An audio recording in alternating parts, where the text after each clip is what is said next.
दिनांक 21 जून 2026 रोजी साताराची एक फॅमिली फलटण मार्गे पंढरपूर येथे जात असताना पहाटेच्या सुमारास नातेपुते गावाजवळ बायपासला काही अज्ञात इसमांनी त्यांच्या कारसमोर एक जॅक टाकून कारचा अपघात होईल किंवा कार थांबेल अशा पद्धतीने त्यांना फोर्सफुली थांबवलं. त्या जॅकमुळे कारचा टायर फुटला आणि कार थांबली.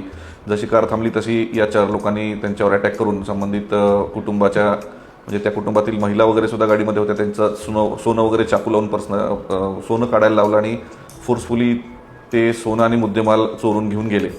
या अनुषंगाने नातेपुते पोलीस स्टेशन येथे जबरी चोरीचा गुन्हा या 4 लोकांच्या विरोधात दाखल करण्यात आला होता.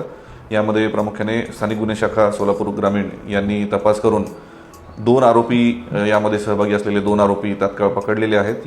यांना अटक करण्यात आलेली आहे. यांच्या चौकशीमध्ये एकूण 6 आरोपी निष्पन्न करण्यात आलेले आहेत. सदरील गुन्ह्यामध्ये दरोड्याचे सेक्शन्स सुद्धा वाढवण्यात आलेले आहेत.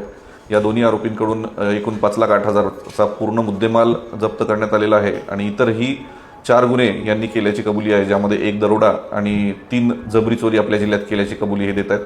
पुढील तपासामध्ये अजूनही आरोपी आणि अजून काही गुन्हे निष्पन्न होण्याची शक्यता आहे.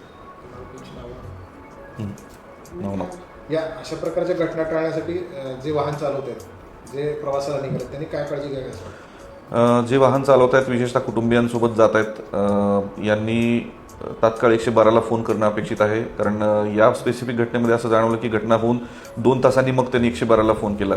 तात्काळ 112ला फोन केला तर लगेचच नाकाबंदी लावून अशा लोकांना तात्काळ जिथल्या तिथे पकडता येईल आणि पोलीस मदत 5 ते 10 मिनिटात आपल्यापर्यंत पोहोचेल.